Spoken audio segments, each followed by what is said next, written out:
Anyone in the audience ever procrastinated at all? A tiny little bit? Sometimes? All the time? Right now? What if I told you that targeted strategies and techniques can help you overcome procrastination very easily? So today, we will learn 7 powerful techniques to kill the monster of procrastination, including my favorite technique. And in the second part of the video, I will tell you about the deeper emotional secrets of a chronic and habitual procrastinator. So let's get going.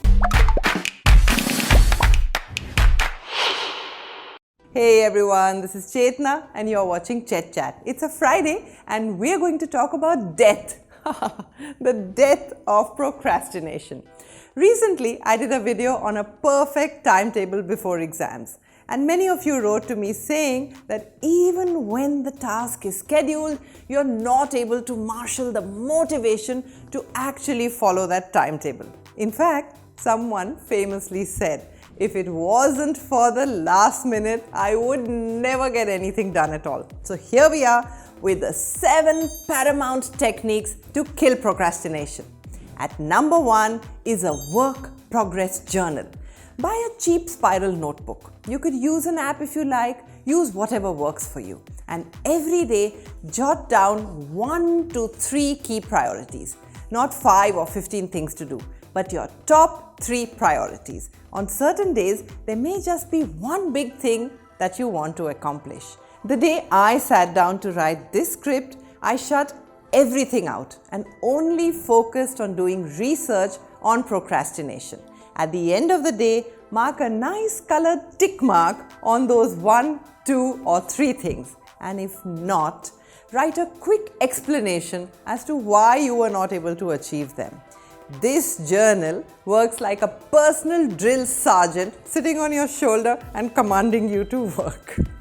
You can create weekly check-ins with your best friend where you both look at each other's journals and motivate each other to do better the following week.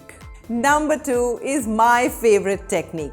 Make an event of the worst tasks. Now let's say you have this one monstrous task. Maybe you need to write your statement of purpose or some thesis essay or some huge problem set.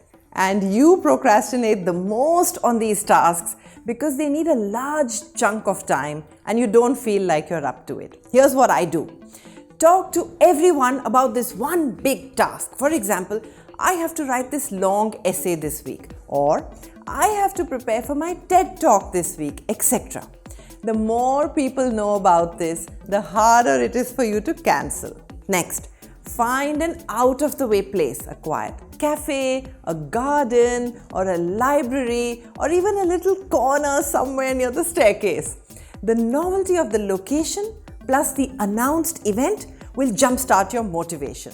The hardest part of doing any large task is to just start. Well begun will be completed soon. And before we move on to strategy number 3, I want to give a shout out to Krishna Entertainment for leaving this super awesome message under my last video, which got so many likes from you. And if you want a shout out in my next video, leave me a comment below with the hashtag ChetChatters. At number 3 is break it up. Okay, so how do you eat an elephant? I don't know. It looks too big. Simple. 1 bite at a time. Take a big task and break it down. Hey, by the way, did you just notice that break it up and break it down have the same meaning? Anyway, now slot the same time every week or every day for the same kind of tasks. Keep the morning for the most difficult task. Brian Tracy, a Canadian-American motivational speaker, says that if you finish doing the hardest, most difficult task first thing in the morning, the joy of being productive motivates you throughout the day. Transform these weekly slices into habits. Good habits stick as long as bad habits. So train your mind, and I will share a link below to a video titled Study Smart, Not Hard, which will give you ideas on how to achieve more in less time. Number 4 is feed the machine. Low energy breeds procrastination. This drill sergeant on your shoulder needs to be strong. Here are 4 simple ways to keep your energy levels high throughout the day. The first is hydration. Water increases your energy and also masks boredom and food cravings. Most of the times when I feel like munching something, I just drink a glass of water and it works. Second is caffeine. Monitor your intake of tea and coffee. Have no more than 3 cups during the day and the last one before 4 p.m. Third, have healthy snacks, vegetables, fruit, whole grain, peanuts and lean protein. And finally, don't skip meals. The brain needs sugar. Skipping meals leads to low blood sugar and results in brain fatigue. At number 5 is choose your hard days. Remember that there are some killer days and most days will be normal. But plan these killer days in advance. Don't have 2 hard days in a row. Prepare yourself mentally. Tell your family and friends about which day is going to be very hard. Build it up. You expected the challenge, prepared for it and survived it. This strategy is more psychological. After that really busy day, give yourself a short break and a treat. Take ownership of your schedule and you will respect it. At number 6 is ignore the Siren song. In Homer's Odyssey, an epic classic book, Odyssey is trying to get home. Sailors were warned of the dangers of being distracted by the sirens, which took them towards the rocks. Odyssey escaped the danger by stuffing the ears of his crew and tying himself to the mast so he would not be able to steer the ship off the course. No, we don't want to tie you down with ropes, but plan to stay away from distractions. It is hard, but that also becomes a habit that will go a long way for you in life. Every single successful student that I have met or spoken to has either not had a smartphone or just keeps it switched off and far away. The more you increase the hurdle rate, the more the brain finds it difficult to reach out to that distraction. And I will drop a link to a video which has 7 easy steps to break the smartphone distraction. And finally is just get going. The trick is to just begin. And after the first 30 minutes, you will be in the flow. Sometimes I need to begin writing a new script and I spend hours just staring at a blank screen because I don't know how to start. Now, instead of staring at a blank page or a blank screen, try editing a document that you have written or reading a book on that topic or watching another video. The hardest part of starting a project is just starting.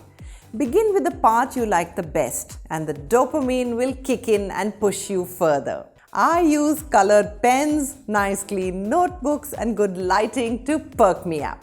And now let's talk about the emotional secrets of a chronic habitual procrastinator. Procrastination is a form of stress relief for some. Think of procrastination as a protective strategy for coping with some disturbing or conflicting emotions. So there are some people who have a very high need to succeed, but they also have a very high fear of failure. And if you're one of these people, then you will find yourself getting stuck. You want to do that new project, but you also want to protect your self-worth. So fear dominates us. What if we do something that fails? Now, some strategies to help you overcome this fear are: first, acknowledge the stress. Recognize this emotion. Second, lower your and others' expectations. Don't think of something as a major project that the world will see you and judge you by.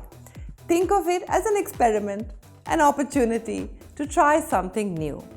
How about you go and tell people, I'm just an experimenter. I like to try out new things.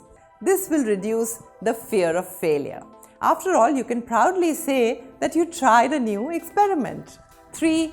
Think of your work as a service to others. Stop thinking about yourself. 4. Make it small and manageable. We've discussed this earlier as well. Create small pieces that build on top of each other. And finally, remember that your performance in one task is not equal to your ability, and that is not equal to your self-worth. To quote Nelson Mandela, may your choices reflect your hopes and not your fears. So if this helped or inspired you, then press that subscribe button and show me some love by pressing that like button below. And happy watching!